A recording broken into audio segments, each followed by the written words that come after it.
Japa story with Tunmise Ajeigbe.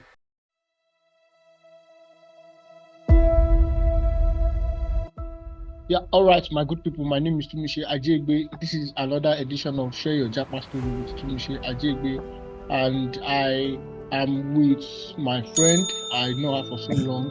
She's currently in Canada. Her name is Omolola Ayorinde. I think I get it right. Yeah. She's going to be my guest this moment. We are going to be having conversation surrounding our life in Canada, and for people back home in Nigeria that have it in mind that one day, one time, they will find themselves outside Nigeria, they will have to take home.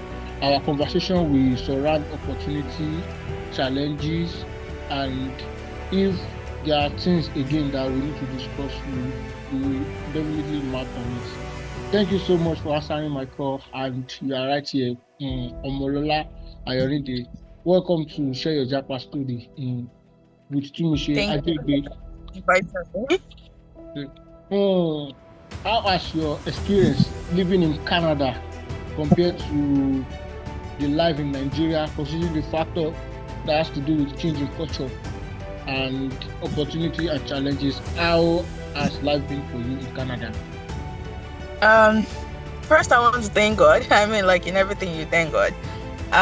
Secondly, I think there is a lot of differences. I remember the first time I landed in Canada, and I said to myself, I want to go back home. Like I turned my back, and I'm like, I'm not gonna stay here, because the first thing first is, I mean, like in Nigeria, um, talking about attitudes and behaviors, we are always straightforward people. Like if you don't like something, you let them know you don't like it. But yeah, it's more like they'll rather just keep their mouth shut and then like stab you in the back than anything else. Then culture also, like there are different, we have mixed culture here. Like we have the Chinese, Indians, Filipinos, Taiwanese, like any culture you're gonna say here. So sometimes our own culture is kind of like diminishing. What I mean by that is like they consider Nigerians Africans. So there's no like Nigerians, Ghanaians, South Africans, no, we are all considered under the same category, Africans. So if they want to celebrate our culture, they celebrate it together. So then your own culture is kind of like misplaced in a way, because like Nigerians, the way we see culture is kind of different. You know, we have the Oshun festival, we have like the Igbos and everything else, but no, we are all considered under the same category as like the Ghanaians. So whatever history they want to speak about, they speak about Africans as a dynamic culture of like even Black Americans too are considered Africans in a way. Then what else? The snow. Yes, I was not used to the snow when I came, and I came during the winter. Yeah, I was freezing. I think everything here is just so much different than back home in Nigeria. Like Nigeria is just a whole mixture of different things, and here it's more like because of the mixture of different people from different countries and culture, then everything just sounds different. So, where you are, Canada, is it a good country that you can advise Nigerians to come and get success? You see, my mentality can be a lot different than people. So I would just come straight forward, and if anyone wants to argue it out, I hope to God they find the right answer for You it. know, many people Um, believe abroad is like a gateway to opportunity. Actually, yes, and actually no. So what I mean by yes and no is like, yes, in the scenario as per like, if you know the right steps to take and the right places to go, you're gonna find the opportunities you're looking for. However, if you don't go to the right places, you're actually going to be scammed. Or better still, you probably might be deported, because then they'll take you to the wrong people. And then, if for example, like maybe let's say the cops are like going at that place at that particular time, then you could be in the wrong place there. Then, what I mean by it's not exactly land of first opportunities is like, number one is if you don't know the right place to go, then you won't find the opportunities you're looking for. Number two is that people think Nigeria does not really have opportunities, but then I mean like it's just because we are not looking at the bigger picture of things. So when we come here, we believe there's something we do in political science, because I'm studying political science in school. There's something we call positive rights. Positive rights means the government gives you the opportunities you need. They provide you the opportunities you need. At the same time, they do not infringe on your rights. So meaning, just like Nigeria is, we all know like this Like you do things yourself, like you figure out ways yourself. That's the problem we're facing as Nigerians. That's why we believe that there are no opportunities in Nigeria, because the government are not providing us the opportunities we need. Unlike Canada, they provide it to you. But then the problem with Canada is you actually have to be a permanent resident or a citizenship to enjoy almost all the opportunities. As a student or like a refugee or like wherever, maybe like you're not a permanent resident or a citizen, it's really limited, except if you know people that can bypass the law, let's put it like that. But then it's really limited. So I feel like opportunities really depend on your status in Canada, and it depends on the right people you go to. Okay. Invariably, it is wherever you find yourself that what will determine if you are in the mix of opportunity or. Is Canada's law, let me put it this way. People think Canada's law is so straightforward. They're not. So if Canada says something about the law, there's always the loopholes. So if you can use the loopholes to figure your way out, that's it. So, do you have any memorable experience? Maybe something bitter happened to you, like a case of racial discrimination that you can share to people? Yeah, racial discrimination. Or it doesn't happen over there? Oh no, Canada is like, how do I put it? They are very wise in this country. Like when they say racial discrimination, they have a way of like subtly not making it like look like it's racial in a way. I remember because I lived in Quebec when I first came in, a French country. I went to try what living in Quebec was. And then my mom doesn't like French. She doesn't know French. She doesn't want to learn at all. So I remember I was going in the bus, and then a man, because in Quebec, they have two types of racial discrimination. And like, I mean, when it comes to black people, number one, you're black, you're a problem. Number two, you can't speak French, you're another problem. So Quebecois have many languages. Many Quebecois can speak 4 to 5 languages. That's people living in Quebec. But then if you don't start with French, they will never answer you. They'll never respond to you. They're going to ignore you totally. So I remember I was on the bus, and luckily, because I did French in secondary school, so I know a little bit of French. And then I started with English, and this guy just walked away, and I was like, what's going on? The second person to walk away, I was like, what's happening? Are you trying to talk to them and they ignored? Direct them to somewhere. Everything in Quebec is in French. Like everything, sign, post, food is French. So I needed direction somewhere, and then the train station too is in French. So if you don't really know where you're going to, you're gonna get lost.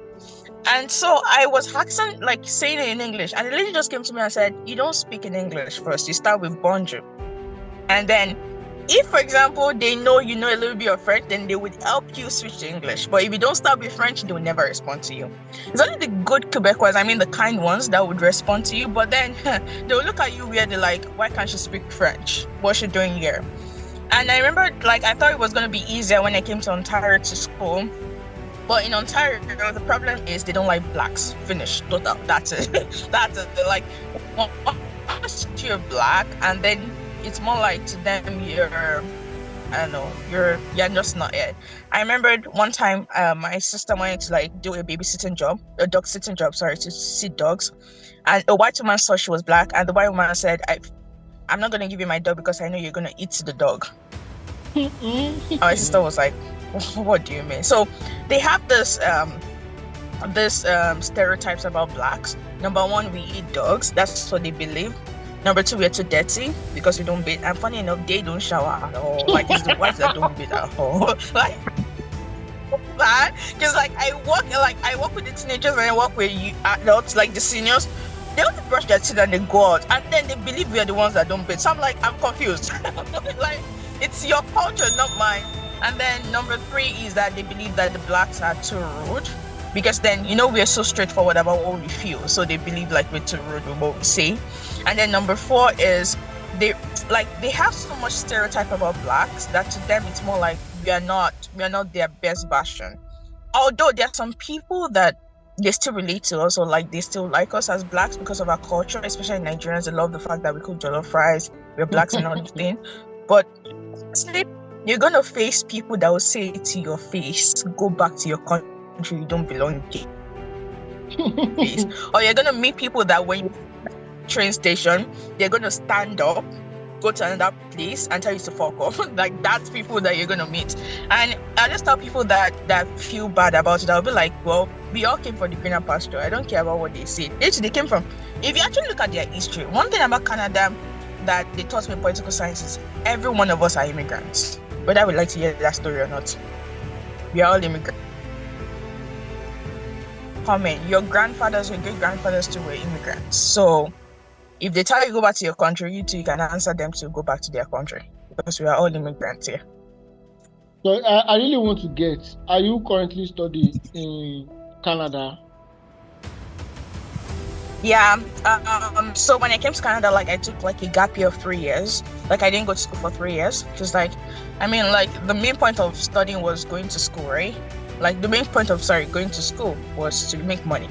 So I was making money, so there's no point going back to school. But you know, if you have Nigerian parents, they'll tell you, well, certificate I need, not the money here. So then I had to go back to school, and then I'm currently studying at the University of Toronto, and I'm studying political science, public law, and sociology. How do you able to match being in school and working together? Is it a match? How do you able to match being in school and at the same time working, or you cannot be working and at the same time going to school in Canada? Is that possible? It depends. See, my own life story depends from people and what they're capable of doing. So there, like I said, if you're a permanent resident or citizenship, there are opportunities government would give to you. Like, there's something called OSAP, where government will fund a part of your school fees. Like, they would give you the money for free. And if, let's say, you want them to give you a loan to finish the school fees, then it's fine. But the problem with OSAP is it's for Ontario, and every province have their own government opportunities for education. The only problem with some provinces is most provinces rather give you loan than grants. Like, they rather make it like a loan for you than give you the money to go study. So because I came from Quebec, I was not eligible for the one for Ontario because I didn't stay 12 months in Ontario. So in that scenario, I had to work to send myself to school. The advantage is the school fees is not as much as if an international student comes from another country to study. But the only problem is, one thing about Canada is they hate when you save. Let's just put it like that. The government just because they don't want you to save. So like, the tax is 13%. You have to pay for this, pay for that, pay for this, pay for that. At the end of the day, it depends on, you can actually work and study, because when you're doing your school, except if you're doing courses like engineering, medicine, like we all know that kind of courses, like law, like that takes your whole time to study and all the stuff. It's not really easy to work in school. But if you're this type of person that you're Ajeigbe in Nigeria, like, you know how to jama for things, you if you're an hustler, you can do it. But then if you're studying courses that it doesn't take a lot of your time. Like my course, for example, it's just 3 days of school. So the remaining 4 days, or even alongside school, I also work. So it just really depends on how much of an hustler you are and what your goals are. Because one thing I learned about Canada is not only school that gives you the experience. Most employers, once you finish from school, they want to know that you were doing something while in school, not that you were just all studying. Like, what did you learn? What was your experience? Where did you work? That's what they want to know. That's the edge you have over other students. How they want you to do it, they don't want to know. But I rather advise students to work and school, because it's not really easy with money and everything else like that. For international students, though, working depends, because jobs for them is not really that much, because to employers believe that international students and jobs, it's not really easy to employ international students because you don't know their duration in Canada. For example, you don't know how long they're going to stay and all the stuff. But some employers are very lenient with international students, so they can employ you. That's very taken. So my next question is going to talk much more about, can you advise people who are struggling in Nigeria to sell their property and move down to Canada in the hope of looking for greener pasture? Is it advisable from you? considering that you have been there and you know how life treats people. Yeah. So for me, my answer would be like it depends on God. Like first thing first, confirm from God. Because there are many people that sold their property and came to Canada and Canada deported them. So the first thing is ask from God, are you supposed to be here? That's the thing. I feel like once you get, I'm a Christian, so everything about me is always based on God. Of course, you can go back to your father when things go wrong, that you were the one that sent me, I didn't send myself. And so that's the first advice. Pray to God, ask God questions. The second thing is, it's only when you ask God questions you can be sure. Because if I tell you to sell your property and come to Canada, I already said it. It's the people you meet or the people you stay with that will introduce you to, that depends on the opportunities you get. You can stay with the wrong set of people that the opportunity you will get will deport you instantly. You can stay with the right set of people that the opportunities you get will get you more stay in Canada. And one thing about Canada is that they don't have their rules to is on who is in power. So we have four types of government, or five like political parties, but the major, they love immigration. They literally can tell every one of you to stay. But conservative, they love when they send you back home. Their joy is like go back home, that kind of thing. So it also depends on which party is the majority at that moment or which party is in power at that moment. So if I tell you to sell your property and God forbid it's conservative that enters, good luck to you, that kind of thing. So I would tell people, first advice, ask God. Like whichever, I remember the first advice I got when I landed in Canada, and it was from a woman. She said, I don't know you before. She's a white woman. I remember she's a Canadian, and she said, I don't know you before, but I advise you, whichever God you serve like you want to die. That's the only way you can get your papers here. That's the advice she gave me. So that's the same advice I'll give people. Whichever God you know, go and serve him like you want to die. That's the only advice. Because I can't advise people to sell their property, because if they get here, no, that would determine if you're going to get your papers or not. So has there ever been any moment for you that you thought of, it is better I did not find myself here? Have you ever experienced any regrettable moments? Yeah, a lot of moments. In fact, if I should not lie, I went to go and buy food, Nigerian food. I was like, oh yeah, I don't like cooking and leave, like street food. I should just sit down in the street. But there are a lot of moments, honestly, because we came from a country or a culture where family is very important. Like not important as in like, of course you have family that will stab you back and all this stuff, but you can't sit down in your house and nobody will come inside and be like, that kind of thing. Like in your neighborhood, you see people walking here and there, like right in front of your face. But when you come to Canada, like everything is dry. Even cars, like you literally can see some cars. Sometimes you not see cars. Police are everywhere. You hear siren for no reason. It's more like everything is always like so organized. You're not used to it. And then another thing is that I realized, like in Canada, like when you're speaking to people, you have to mind your words. He, she, them. One example. You don't know whether the person is he, the person is she, maybe the person is them. Even if the person is a cat or a dog concept, you have to like be very quiet and mindful about people like that. Then also you have to be mindful of the way you approach them, what to say, what not to say. Then, for example, you can say something and then you call 911, and then you also have to be careful about what you tell the cops too, so that you don't be fined for it. So it's a lot. Like even parents, that's even the people I feel the most for, parents. Because now parents are like, some parents are like careful about speaking to their children, because from preteen or kindergarten, they kind of train them on how to call 911. Immediately your parent screams at you. So things like that are cultures are like, when I see those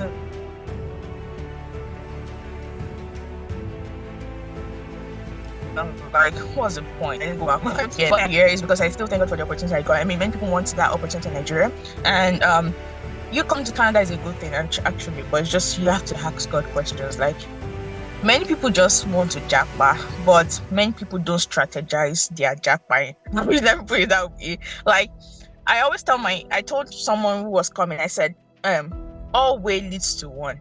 I'm a person that believes in that one. So if, for example, you are planning students, please plan, like, have 3 options on ground. That, okay, if student over bossing, like when I get scanned, I can do this, I can do that, I can do this, and I get my PR. For example, if you plan students and then you come in and then you see you don't have the funds for it, people always go to the refugee sector. Or if you have the funds for it and then you plan the student and then you do express entry, I just tell people, do express entry in provinces that don't have people, like Nova Scotia, Prince Edward, like all those Atlantic provinces. Then you can do in Ontario and then do in Quebec. Like, be diverse in your dealings. When you're diverse, at least you cannot say that one province will not see your name and be like, okay, yes, we still want this person. So that's why I always advise people be diverse in dealing with things. When you come in, don't come in with one mindset. Come in with various mindsets. Like, if this one does not work out, I already planned this one, plan this one, that kind of thing. Is there anything you miss in Nigeria? Food. Food. What type of food? Food itself. It's like, no, it's not the food. There's amala there now. Yeah, there's amala. I know it's not the food. It's the, I don't know, the feeling you get. Like, you know when you eat street food, sit down, and you're hearing people saying left, right, and center, you're seeing different drama. Like, in fact, there was one time we made a joke while in school, because then we were doing this Ajeigbe thing in front of the school. And people were like, why do Nigerians always act like they're rags? I was like, we don't act like that. Like, that's not, it's like, I can't explain it. Because then, I remember one time when I was writing my exam back in Nigeria and I was really so down, like, because I felt like I didn't do well. And then I sat down to go eat in one street food and I was hearing people fighting, I was like, yes, this is kind of a feeling you want, that kind of thing. And then another thing I missed in Nigeria is literally like people. Because then you will see people, no matter what, whether you sit down, someone will come inside. No matter what. And then we are all straightforward people. If you annoy a Nigerian, they will tell you right on the spot, like, you annoyed me, or like that kind of thing, and then you ash it out. But yeah, it's no. Like, they rather see you go down than tell you that you annoyed them. So in what way has your stay in Canada impacted your identity as a Nigerian?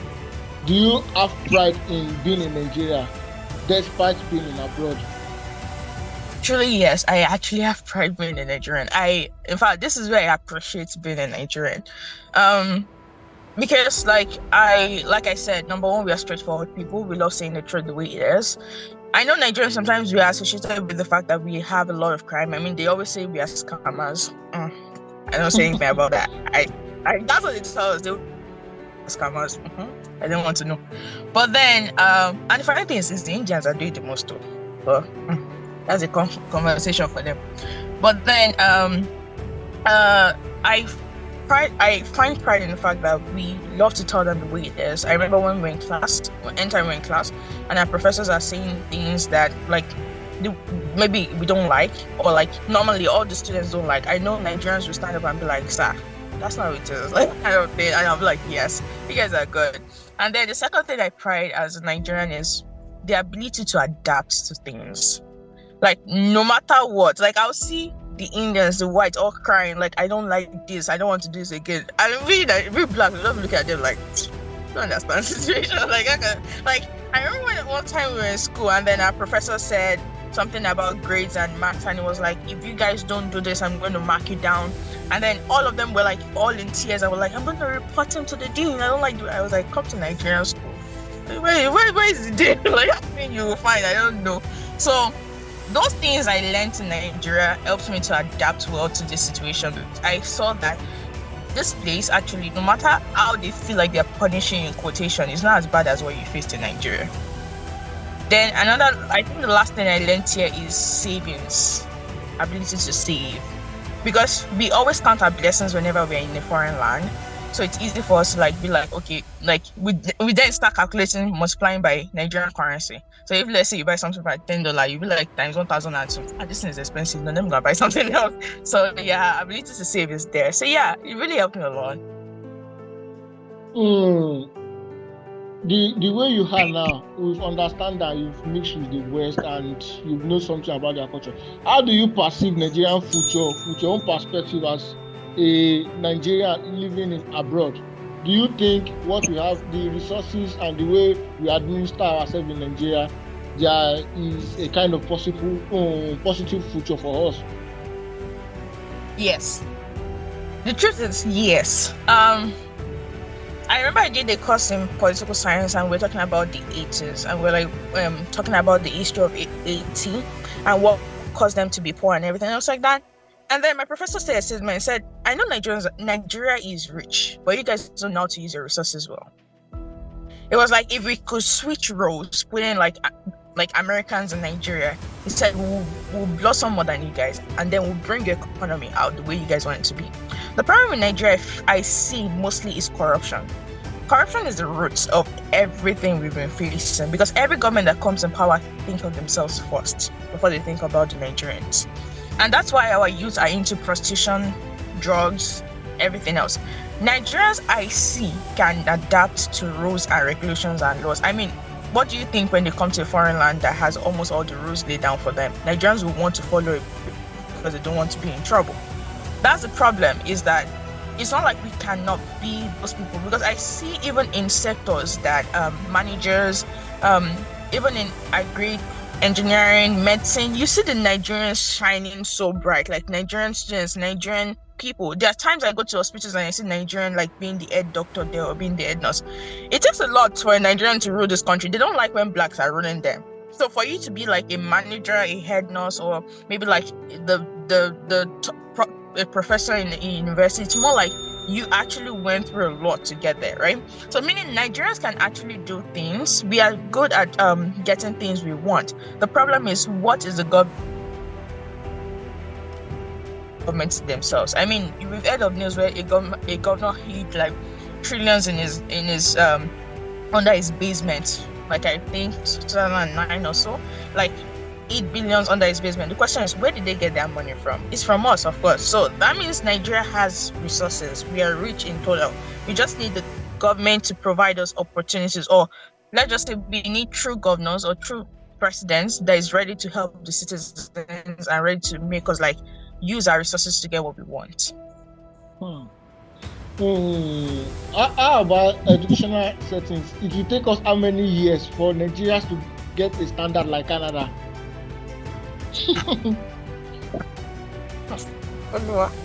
See, I one time wrote to my status, Nigerian teachers are scam. But I'll explain why. I remember that day I was like, you scammed us. So teachers will give you textbook and tell you to do like cram for. So I remember when I got to the University of Toronto, the first year I took a management course, maths. As far this guy's been ruling maths now, like 90%, 100%. I'm good at maths. They trash my dream. I realized that what they know here is more.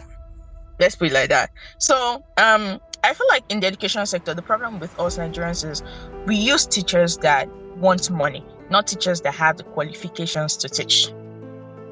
So, like, for example, most of the teachers that teach in university are teachers that got masters from a Nigerian university with Nigerian professors who did not go out of the country. So, from the same people that are in the same country under the same standard. And that's the difference between Canada and US. Most of my Canadian professors have 3 PhDs from Stanford, Harvard, and Oxford. So they already went out of the country. They learned different things in different ways. So they're coming to impact us.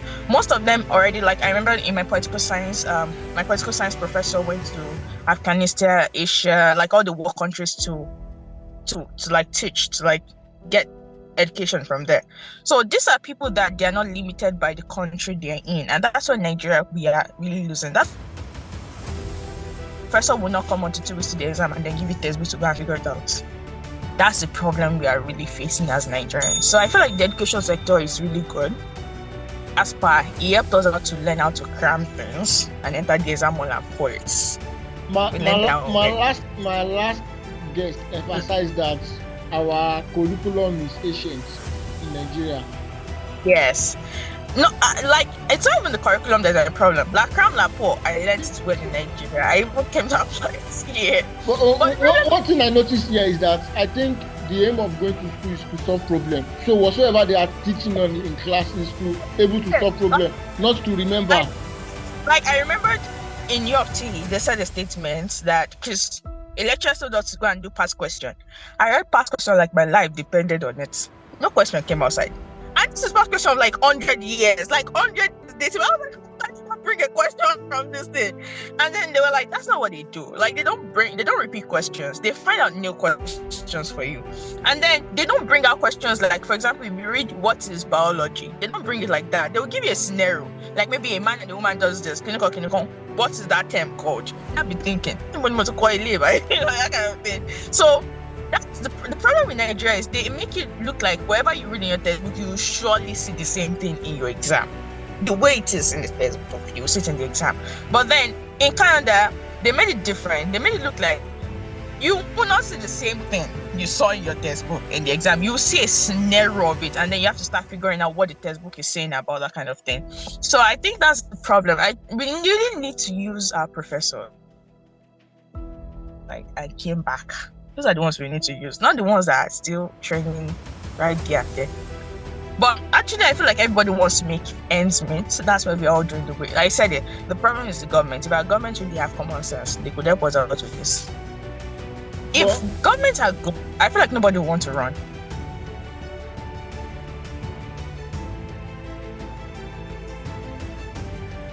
That's all. Nobody would rather.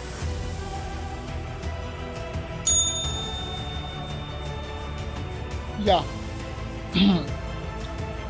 I want to ask again. In Nigerian currency, how much do you think it will take a person to get to Canada from Nigeria in Nigerian currency?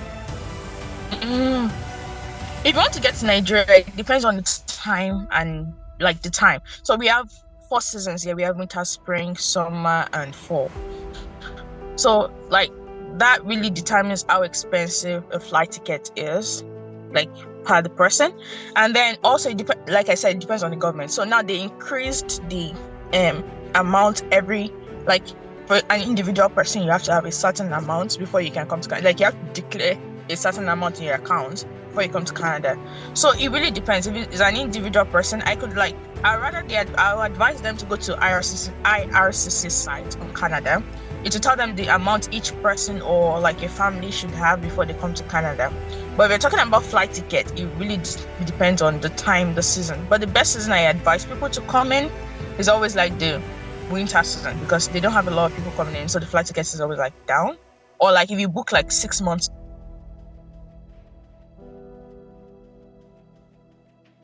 you're asking me an estimate. An individual person should have like close to 5 million, depending. If they are coming to study, then they will have more than. If they're coming to maybe let's say declare refugee, and that refugee thing, it's a process on its own, so they need more because you need documents.